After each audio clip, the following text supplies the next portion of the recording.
ভাবুন তো, আপনারা কয়েক বন্ধু কোথাও বেড়াতে গেলেন, কিন্তু সেখানে যাওয়ার পর আপনার এক বন্ধু পানিতে ডুবে মারা গেল। এখন পারিপার্শ্বিক পরিস্থিতির কোনো এক কারণে তাকে সেখানেই কবর দিতে হয়, কিন্তু পরবর্তীতে জানলেন কবর থেকে লাশ চুরি। আপনিও এসে দেখলেন সত্যই তো কবরের লাশ নেই, গায়েব, এবং একই সাথে আশেপাশের গ্রামের মানুষজন মরতে শুরু করলো। এখন এতগুলো প্রশ্নের উত্তর পেতে হলে জানতে হবে কবর থেকে লাশ কে চুরি করলো এবং কেন করলো। উত্তরগুলো অবশ্যই ভিডিওর মধ্যে পাবেন, কিন্তু ঠিক উক্ত কথাগুলোর মতোই ইন্দোনেশিয়ান এক দম্পতি গ্রামের বাড়িতে বেড়াতে এসেছিল। অতঃপর তাদের মেয়েটা পানিতে ডুবে মারা যায়। কবর থেকে তারও লাশ চুরি হয় এবং শুরু হয় গ্রামের হতাহত ঘটনা। অনেকে বলছে এই হত্যাকাণ্ডের সাথে নাকি এই গায়েব হওয়া লাশের সম্পর্ক রয়েছে। এই গল্পে রয়েছে একমাত্র মেয়ে হারানোর শোকে কাতর দুজন মানুষ, তারা হলো মেয়েটার মা বাবা। এই ভিডিওটা শেষ পর্যন্ত দেখলে ভৌতিক অনুভূতি সহ সাথে শিক্ষণীয় বিষয়বস্তু জানতে পারবেন। কথা বলছিলাম Indonesian horror thriller call of death এই মুভিটার প্রসঙ্গে, যা একদমই সত্য ঘটনা অবলম্বনে নির্মিত হয়েছে। চলুন আর বেশি কথা নয়, জানা যাক তার ঘটনা প্রবাহ। মুভির শুরুতে দেখা যায় এক দম্পতি তারা গাড়িতে করে গ্রামের বাড়িতে যাচ্ছিল। এই আহাম্মকটার নাম হচ্ছে রাকা। আহাম্মক কেন বললাম সেটা ভিডিও দেখলে নিজে বুঝতে পারবেন। যাই হোক, এটা রাকার স্ত্রী আলিয়া এবং এটা তাদের একমাত্র মেয়ে জেসমিন। কিন্তু এখানে আলিয়া ঘুমিয়েছিল এবং সে একটা দুঃস্বপ্ন দেখেছিল। সে বাড়িতে একা, কিন্তু বাহির থেকে জেসমিন করুণ সুরে মা বলে ডেকেই যাচ্ছে। মেয়ে ডাকে মা তো ঘর থেকে বের হয়। এবার আলিয়া দেখে ঘরের সামনে যেন একটা কবর। আলিয়া আরও কাছে গিয়ে কবরের ভেতর নেমে যায়। এখনও জেসমিন ডেকেই যাচ্ছে। তবে আলিয়া যখনই কবরের ভেতর থাকা কফিনে হাত দেয়, অমনি করে বিভৎস একটি হাত আলিয়াকে টেনে ধরেছিল। এই ভয়ঙ্কর স্বপ্ন দেখে আলিয়া তো ভয় পেয়েছিল, কিন্তু স্বপ্নের বিষয়টা এই মুহূর্তে তার হাজব্যান্ডকে জানায় না। এখন আলিয়ার ফোনে কল করে তার অফিসের বস জানতে চায় আলিয়াকে আগামীকালের নতুন প্রজেক্ট দেখতে যাবে কি না। আলিয়া তো জানায়, স্যার আমি তো ছুটিতে আছি, গ্রামের বাড়িতে মাকে দেখতে যাচ্ছি, তাই যেতে পারবো না। এটা হলো জেসমিনের প্রিয় পুতুল। জেসমিন এটার নাম দিয়েছে বুনবুন। তাছাড়া দীর্ঘদিন পর নানিকে দেখার জন্য ধৈর্যহারা হয়ে পড়েছিল জেসমিন। তাই এভাবেই তারা গল্প করতে করতে যেতে থাকে অজপাড়া গ্রামের দিকে। সন্ধ্যার একটু আগ মুহূর্তে তারা গ্রামে প্রবেশও করে। আর জেসমিনের নানির বাড়িতে পৌঁছাতে পৌঁছাতে প্রায় সন্ধ্যার অন্ধকার গড়িয়ে পড়ে। ঘরে ঢুকেই তো জেসমিন নানি বলে ডাকছিল, আলিয়াও ডাকছে মা বলে, কিন্তু নানির তো খবর নেই, ঘরও অন্ধকার। আলিয়া তো বেশ ভয় পাচ্ছে যেন বিষয়টা কি হলো, তার মা গেল কোথায়। কিন্তু এক পর্যায়ে আলিয়া আর নানিকে খুঁজেও পায় ঘরের মধ্যে। আসলে নানি তো একা থাকে বাড়িতে, এর জন্য লাইট বন্ধ করে ঘুমাচ্ছিল। নানিকে দেখা মাত্র ওই জেসমিন তো জড়িয়ে ধরেছিল। নানিও বেশ খুশি হয় জেসমিনকে দেখে। রাকা আলিয়া তার মাকে সালাম জানায়। মেয়েকে কাছে পেয়ে নানির মনটা আজ বেশ ফুরফুরে। এভাবেই তারা বেশি কথা না বলে রাতের খানাদানা খেয়ে নিয়েছিল, কারণ দীর্ঘ জার্নির ক্লান্তি প্রত্যেকের ভেতরেই আছে। নানি জেসমিনকে জানায় জেসমিন কি নানির সাথে ঘুমাতে চায় কি না। এটা শুনে জেসমিন তো এক কথায় রাজি, সে নানির সাথে ঘুমাবে। নানি জেসমিনকে তার রুমে নিয়ে যায় ঘুমাতে। আলিয়ারাও চলে যায় ঘুমাতে। আলিয়া রাকাকে বলছে, আমি আগামী বছর মাকে জারকাতায় নিয়ে যেতে চাই, এ বিষয়ে রাকার মতামত কি। রাকা জানায়, কেন নয়, অবশ্যই নিবে। এইদিকে নানি তো শুয়ে আছে প্রায় ঘুমের তন্দ্রায়। এখন প্রায় মধ্যরাত, কিন্তু নানি শুনতে পাচ্ছে পাশের রুমে জেসমিন যেন বসে আছে বা কারোর সাথে কথা বলছে এমন কিছু একটা। এটা দেখার জন্যই নানি তো বের হয়ে যায় এবং সে দেখে জেসমিন যেন ঘরের কোনো এক কোণে বসে কারোর সাথে যেন খেলা করছিল। নানি এগিয়ে যায়, জেসমিনকে বলে, কার সাথে খেলা করছো নানু ভাই। চরম হতবাক নানু। জেসমিনের সামনে রাখা তার পুতুল বুনবুন। নানির দেখে মনে হচ্ছে যেন পুতুলটা সামনে থেকে কেউ ধরে রেখেছে, তবে এটা অদৃশ্য। তবে নানি এখনই তেমন কিছু বলে না, জেসমিনকে ডেকে নিয়ে বিছানায় চলে যায়। তবে নানি কিন্তু মূল ঘটনাটা বুঝতে পারছে এখানে কি হলো। পরের সকালে নানি রান্নার জন্য সবজি কাটছিল, কিন্তু নানির মুখে তো দুশ্চিন্তার ছাপ। আলিয়া এসে জানায় সে আজ সবাইকে রান্না করে খাওয়াবে। তবে আলিয়া দেখে রান্নার জন্য প্রয়োজনীয় সবজি মাংস কিছুই তো নেই। এখন আলিয়া রাকাকে সাথে করে বাজারে যাবে প্রয়োজনীয় বাজার করতে। মায়ের কাছে বিদায় নিয়ে তারা তো বাজারের পথে রওনা করে।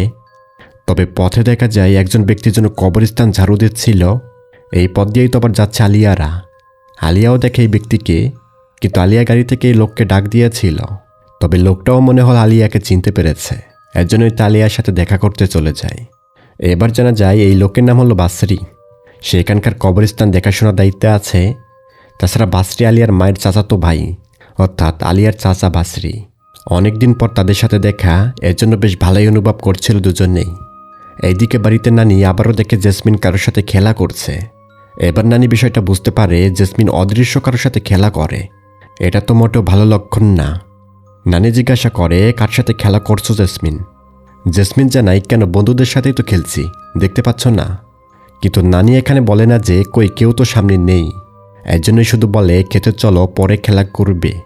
নানির এভাবে বলার কারণ হলো যাতে জেসমিন ভয় না পায়। আসলে তো সামনে কেউ নেই, জেসমিন তো অদৃশ্য কারোর সাথে খেলা করছিল। এইদিকে মুদির দোকানে এই গর্ভবতী মহিলার নাম সিরি। সে 9 মাসের অন্তঃসত্ত্বা।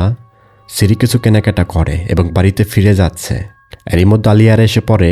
এই দোকানি মহিলার নাম মাওয়ার, যার অর্থ গোলাপ। এখানে আলিয়া তো মাওয়ার সাথে কিছু সময় কথা বলে, কারণ মাওয়ার ছিল আলিয়ার খুব ভালো বান্ধবী। মাওয়ার জানতে চায় কখন আসলি, আর আলিয়াও বলে এই তো গতরাতে এসেছি। এইভাবেই তারা কথা বলাবলির মধ্যেই কেনাকাটা করছে। তাদের মাঝে মাওয়ার মেয়েটাও এসেছিল। মাওয়ার মেয়েটার নাম হলো আয়ু। এভাবে রাতের দৃশ্যে দেখা যায় রাকা, আলিয়া, নানি, জেসমিন সবাই তো খানাদানা শেষ করে এবং টুকটাক কথাবার্তা বলে যার যার মতো ঘুমাতে যায়। জেসমিন তো আজ মায়ের সাথে ঘুমাবে। ঘুমানোর আগে আলিয়া জেসমিনকে তার ছোটবেলার অ্যালবাম দেখিয়েছিল। এখানে অসংখ্য ছবিতে দেখা যায় আলিয়া তার মায়ের সাথে একটি নদীর পাড়ে দাঁড়িয়ে আছে। এটা দেখে তো জেসমিন জেদ করেছিল সে ওই নদীর পাড়ে ঘুরতে যেতে চায়। আলিয়া তো জানে, আচ্ছা ঠিক আছে, আগামীকালই তোমাকে লেকের পাশে ঘুরতে নিয়ে যাওয়া হবে, এবার ঘুমিয়ে পড়ো। মনের মধ্যে খুশি ভাব নিয়ে জেসমিন তো মা বাবার সাথেই ঘুমিয়ে পড়েছিল। আর পরের সকালে রাকা কিছু খাবার বানাচ্ছে, হয়তো স্পেশাল কিছু। জেসমিন তো প্রস্তুত, সে তো মায়ের সাথে লেকের পাড়ে যাচ্ছে। তার নানি এবং বাবার থেকে বিদায় নিয়ে জেসমিন এবং আলিয়া বেরিয়ে পড়ে। জায়গাটা বেশ ভালো, এই সবুজে ঘেরা। আলিয়া বলছে, দেখো গাছগুলো ডান দিকে ঝুঁকে পড়েছে। আমিও ছোটবেলায় মায়ের সাথে এখান দিয়ে অনেক খেলা করেছি, আর একটু এগোলেই তো নদী দেখতে পারবে। কিন্তু এরই মধ্যে আলিয়াকে কল করেছিল তার অফিসের কলিগ টাইয়াস। আলিয়া জেসমিনকে বলে, তুমি ঘুরে ঘুরে দেখো, আমি কথা বলে আসছি। এইভাবে জেসমিন তো ঘুরে ঘুরে দেখছে সব কিছু। আলিয়া কথা বলেই যাচ্ছে। এই ঠিক 10 মিনিট পর আলিয়ার কথা বলা শেষ হয়। এবার আলিয়ার মনে পড়ে জেসমিনের কথা। এত সময় কিন্তু আলিয়ার হুঁশ ছিল না কথার তালে। আলিয়া জেসমিনকে ডাকে, তার তো কোনো ইশারা পাওয়া যাচ্ছে না। নদীর পাড়ে শুনশান, কোথাও জেসমিনকে দেখা যায় না। তবে আলিয়া যখনই নদীর ঘাটে গিয়েছিল সে তো দেখতে পায় নদীর পানিতে জেসমিনের পুতুলটা ভেসে আছে। জেসমিনকে দেখা যাচ্ছে না। তবে আলিয়া যখন এই পুতুলটা ওঠাতে যায় তখনই আলিয়া দেখে পানির উপরে ভেসে উঠতে ধরে জেসমিনের নিথর দেহ। আলিয়া পানিতে ঝাঁপ দিয়ে জেসমিনকে উপরে ওঠায়। পাগলের মতো হয়ে ডাকছিল নিজের মেয়েকে, কিন্তু অনেক সময় দেরি হয়ে গেছে। জেসমিন এখন মৃত। এইভাবে জেসমিনের নিথর দেহ বাড়িতে আনা হয়। শোকের ছায়া পুরো বাড়িতে। বাসরিকে খবর দিয়ে ডেকে আনা হয়। বাসরি আলিয়াকে বলে, জেসমিনকে গোসল করিয়ে দাও। এইভাবে অজরে কাঁদতে কাঁদতে আলিয়া জেসমিনের গোসল সম্পন্ন করেছিল। এরপর বাসরি জেসমিনকে কাফনের কাপড় দিয়ে মুড়িয়ে দেয়। তবে মেয়ের মৃত্যুর শোকে রাকা তো ছটফট করে কেঁদেই যাচ্ছিল। এক পর্যায়ে বাসরি জেসমিনকে সম্পূর্ণভাবে বেঁধে দেয় নিয়ম অনুযায়ী। এর কিছু সময় পরই দাফন করা হবে, কারণ গ্রামের মানুষ আলিয়াদের বাড়িতে আসবে না। অতীতের কিছু ঘটনার জন্য আলিয়ার পরিবারকে একঘরে করে রেখেছে গ্রামবাসীরা। এজন্যই জেসমিনের মৃত্যুর খবর পুরো গ্রামবাসীকে জানানো হয় না। আলিয়া শুধুমাত্র তার বান্ধবী মাওয়ারকে জানায়, আর মাওয়ার তো এসেও পড়েছিল। কিছু সময় পরই দাফন করা হবে জেসমিনকে। এর আগে সবাই তো বসে দোয়া পাঠ করছিল, কিন্তু বাসরি যেন দেখতে পেল জেসমিনের চেহারা তার দিকে তাকিয়ে আছে। খুবই ভৌতিক চেহারা, কিন্তু বাসরি বিষয়টা নিজের চোখের ভুল মনে করেছিল। তাই এভাবেই পারিবারিক কবরস্থানে জেসমিনকে দাফন করা হয়েছিল। মেয়েকে হারিয়ে এই শোকে তো চরমভাবে ঘায়েল রাকা এবং আলিয়া।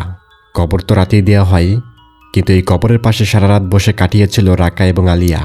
তারা জেসমিনের পুতুলটাও কবরের পাশে রেখে দেয়। কারণ হলো পুতুলটা তো খুবই পছন্দের ছিল এই জেসমিনের। এইভাবে শহর থেকে গ্রামে এসে মেয়েকে হারিয়ে এখন নিঃস্ব হয়ে শহরে ফিরে যাবে আলিয়ারা। কিছুই করার নেই। আলিয়া তার মায়ের থেকে কোনো মতে বিদায় নিয়ে শহরে ফিরে যাচ্ছিল। তাদের মন তো ভালো না। গ্রামের শেষ সীমানায় বাসরির সাথে আলিয়াদের দেখা হয়। এইভাবে বাসরিকেও বিদায় জানিয়ে তারা তো চলে যায়। এই রাতে বাড়িতে নানি তো একা, কিন্তু ঘরের মধ্যে খুব শীতল অনুভব করতে পারে। তাছাড়া অদ্ভুত কিছু শব্দ হচ্ছে ঘরের ভেতর। নানি ভালো করে দেখতে গেলে তার সাথে ঘটে কিছু ভৌতিক ঘটনা। দেখা যায় হঠাৎই নানির সামনে এসে পড়ে পোচং, অর্থাৎ মৃত অবয়বের মতো কিছু, কাফনের কাপড় পরা এমন কিছু একটা। নানি তো বেশ ভয় পেয়ে যায়। এবার এদিকে বাসরি কবরস্থান পাহারা দিচ্ছিল, কিন্তু বাসরির আশেপাশ থেকে ভৌতিক কিছু শব্দ হচ্ছে, যেন তাকে নাম ধরে ডাকছে বা কাছে যেতে বলছে। এখানে বাসরি ভয়াবহ কিছুর উপস্থিতি লক্ষ্য করে। অন্যদিকে আলিয়ারা শহরে পৌঁছে গেছে, কিন্তু তাদের মনে শান্তি নেই। জেসমিনের কথা তারা কী করে ভুলবে? রাকা আলিয়াকে প্রচুর বকাবকি করে দোষারোপ করছিল, তোর জন্যই জেসমিন পানিতে ডুবে মারা গেছে। তুই তো সবসময় ফোনে কথা বলার জন্য পাগল হয়ে থাকিস, তোর অবহেলার জন্যই আজ জেসমিনের মৃত্যু হলো। এরকমই কিছু রাগারাগি হচ্ছিল তাদের মধ্যে, যেটা স্বাভাবিক।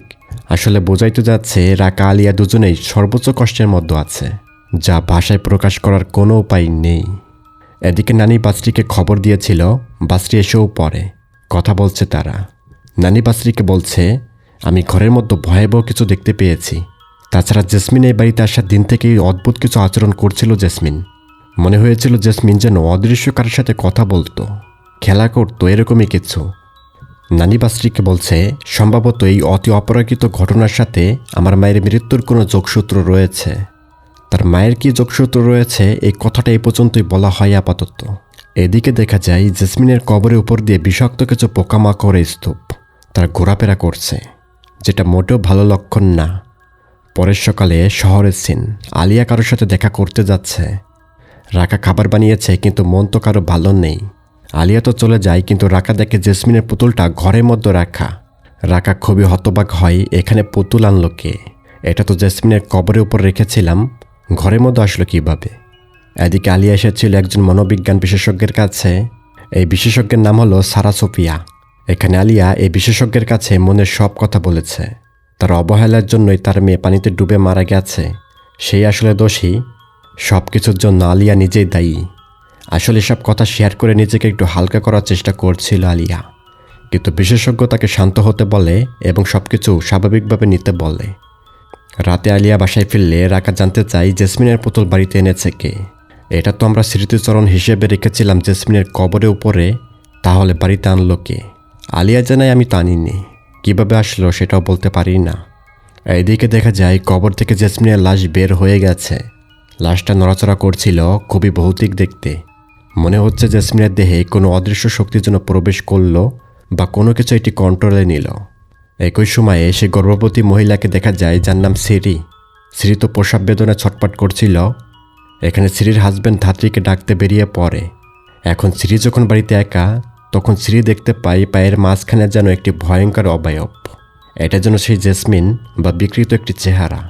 এই বিকৃত ভৌতিক চেহারার অবয়বটা সিরির পেট চিরে সে বাচ্চাটিকে বের করে এনেছিল। এই ভৌতিক দৃশ্য দেখে চিৎকার করে সিরি তো সেখানেই মারা যায়, আর তার পেটের বাচ্চাটিকেও খেয়ে ফেলে।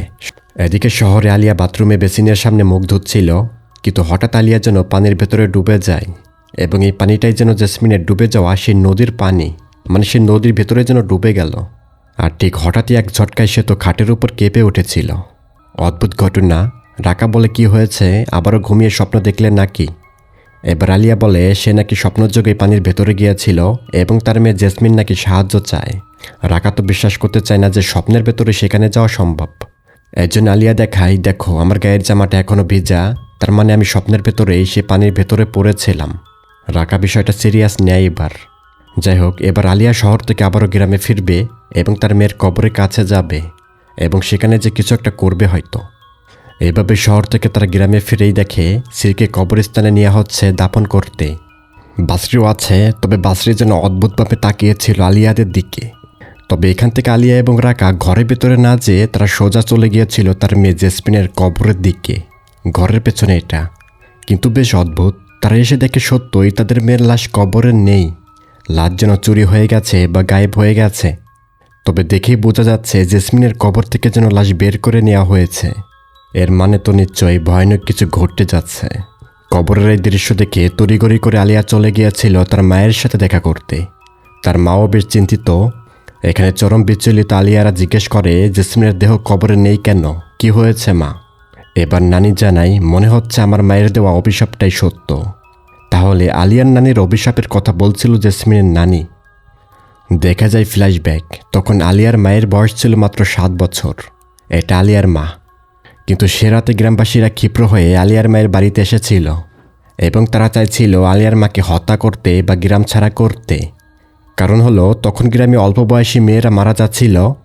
এখন তাদের অভিযোগ আলিয়ার মা নাকি কালো জাদু করে এই সকল মেয়েদের বলি করে। বলে রাখা ভালো, আলিয়ার মা টুকটাক ঝাড়ফুঁক বা কবিরাজি করত এই সন্দেহ থেকেই তো গ্রামবাসীরা অভিযোগ করেছিল তার মা নাকি ব্ল্যাক ম্যাজিক করে। ক্ষিপ্রই গ্রামবাসীরা তারা তো এই ঘরে আগুন ধরিয়ে দিতে চায়, আর আগুন যদি ঘরে ধরিয়ে দেয় তাহলে কিন্তু আলিয়াও মারা যেত। এজন্য নিজের মেয়েকে বাঁচাতে ঘর থেকে বের হয়েছিল আলিয়ার মা। সে সবাইকে জানায়, আমি কালো জাদুকর নই, কখনোই আমি এসব চর্চা করি না। কিন্তু গ্রামবাসীরা এসব কিছু বিশ্বাস করে না। তবে দেখা যায় নিজেকে নির্দোষ প্রমাণিত করতে আলিয়ার মা নিজেই তো নিজেকে শেষ করে দেয়। এবার সিন বর্তমানে ফিরে এখানে বাসরি এসে সবাইকে বলে, আমরা যদি জেসমিনের দেহকে আবারও নিয়ম মতো জানাজা করে অন্যত্র কবর দিই তাহলে জেসমিনের ভেতর থেকে অদৃশ্য শক্তিটা পালাতে বাধ্য হবে। কিন্তু আলিয়ার প্রশ্ন হলো, জেসমিনের লাশ কেন অভিশপ্ত হলো? এই প্রশ্নের উত্তরে বাসরি জানাই, সেটা জেসমিনকে কবর দেওয়ার পরই জানা সম্ভব হবে। এইদিকে মাওর তো দোকান বন্ধ করছিল। এরই মধ্যে মাওরের মেয়ে মা মা বলে ডেকে যাচ্ছিল। মেয়ের ডাকে তো মাওর ঘরে যায়, কিন্তু মাওর দেখে তার মেয়ের খাটের উপর বসে আছে, তবে নিজের মুখ যেন ঢেকে রয়েছে। মাওর বলে, কি হয়েছে, ডাকলি কেন? এবার মেয়েটা কোনো কথা বলেন না, ইশারা দেয় খাটের নিচে তাকাতে। তবে মাওর অদ্ভুত চাহনি নিয়ে যেই না খাটের নিচে তাকিয়েছিল, সে দেখতে পারে তার আসল মেয়ে তো খাটের নিচে লুকিয়ে আছে। এটাই তার মেয়ে আয়ু। তাহলে খাটের উপর ওটা কে ছিল? এইভাবেই চরম ভয় নিয়ে মাওর উপরে তাকাতেই খাটের উপরে থাকা মেয়েটা গলা চেপে ধরেছিল। খুবই জোর তার হাতে এবং অসম্ভব ঠান্ডা তার হাত। ঠিক এভাবে শ্বাসরোধ করে মাওরকে শেষ করে দেয়। তাহলে নিশির ডাকে প্রথমে জেসমিন মারা গেল, এরপর সেরি, এবার মাওর মারা গেল। অন্যদিকে বাড়িতে আলিয়া বসে নামাজ বা দোয়া পাঠ করছিল, তার মেয়ের আত্মা যেন শান্তিতে থাকে। কিন্তু এরই মধ্যে আলিয়া শুনতে পারে নিশির ডাক, মানে মা বলে জেসমিন যেন তাকে ডাক দিল। মেয়ের ডাকে মরিয়া হয়ে আলিয়া তো খুঁজতে লাগলো তাকে। আলিয়া তো ঘরের মধ্যে জেসমিনের পুতুলটাও পড়ে থাকতে দেখে। এইভাবে আলিয়াকে মা বলে ডেকে ডেকে জেসমিনের কবরের কাছে নিয়ে আসে। আলিয়া শুনতে পাচ্ছে কবরের ভেতর থেকে যেন জেসমিনের মা ডাক। মনে আছে মুভির শুরুতে কিন্তু এরকমই একটা স্বপ্ন দেখেছিল আলিয়া, আর স্বপ্নটাই যেন বাস্তবে রূপ নিল। তবে এরই মধ্যেই দেখা যায় জেসমিন দাঁড়িয়ে আছে পেছনে, এবং পেছন থেকে মা বলে ডেকে উঠেছিল। আলিয়া পেছন ঘুরে তাকায়, কিন্তু ভাঙাচোরা কবর থেকে বেরিয়ে আসে শয়তানের বশীভূত জেসমিন। আলিয়াকে গলা চেপে ধরেছিল এই ভৌতিক জিনিসটা, যেন গলা চেপে ধরে শ্বাসরোধ করে মেরে ফেলবে। এরই মধ্যে রাকা এসে পড়ে, কারণ রাকা ঘর থেকে দেখেছিল আলিয়া কারো পেছন করে যেন ঘর থেকে বের হলো। কিন্তু এই ভৌতিক শক্তিটা রাকাকে সহ আলিয়াকে গলা চেপে শূন্যে তুলে নেয়। খুবই ভীতিকর পরিস্থিতি। বাসরি এসে রুকিয়া দোয়া পড়তে শুরু করেছিল। জোরে জোরে দোয়া পড়ছিল। এই দোয়ার প্রভাবে জেসমিনের ভেতরে থাকা শক্তিটা অদৃশ্য হয়ে যায়। তবে আবারও কোথা থেকে এসে যেন গলা চেপে ধরেছিল বাসরির। মনে হচ্ছে বাসরিকেও মেরে ফেলবে। কিন্তু বাসরির সাহস আর পবিত্রতার কাছে হার মানে এই নিশির ডাকিনি। দেখা যায় বাসরি তো দোয়া পরে চেপে ধরেছিল জেসমিনকেই, যেন লাশের ভেতরের কালো জাদুর প্রভাবটা কেটে যায়। এখানে বাসরি তো চিৎকার করে রাকাকে বলে, রাকা ভাই, আমার কাছে এসে জোরে জোরে দোয়া পড়ে আমাকে সহযোগিতা করুন। কিন্তু রাকা তো ভয়ে তার বইয়ের পেছনে বসে রয়েছে। ঠিক এই কারণেই মুভির শুরুতে রাকাকে আহাম্মক বলেছিলাম। তা যাই হোক, বাসরি খুব কষ্টে জেসমিনের লাশকে স্বাভাবিক অবস্থায় ফিরিয়ে আনতে সক্ষম হয়েছিল। এবার বাসরি আলিয়ার সে প্রশ্নের উত্তর দেয়, কেন আলিয়া অভিশপ্ত হলো। এবার বাসরি জানাচ্ছে কিছু গোপন সত্য। আলিয়ার মায়ের মা অর্থাৎ আলিয়ার নানি নিজেই নিজেকে শেষ করেছিল, এবং তাকে গ্রামবাসীরা আলিয়াদের ঘরের পেছনে মাটি চাপা দিয়েছিল। কিন্তু আলিয়ার নানির অপমৃত্যুতে খুব শক্তিশালী একটি ইবলিশ শয়তান বা নিশির ডাকিনী বা কোনো জিন এই কবরের অবস্থান নেই, এবং আলিয়ার নানির লাশসহ কবর ঘিরে অসংখ্য কালো জাদুর ব্যবহার করেছিল সেই অভিশপ্ত নিশি। মানে আলিয়ার নানির কবর এবং লাশকে ঘিরে এখানে ব্ল্যাক ম্যাজিক চর্চা করত কিছু অদৃশ্য শক্তি। তার মানে অভিশপ্ত একটি কবর। বাসরি বলছে এই ইবলিশটা বা নিশির ডাকিনী জেসমিনকে সেদিন পানিতে ডুবিয়ে হত্যা করেছিল।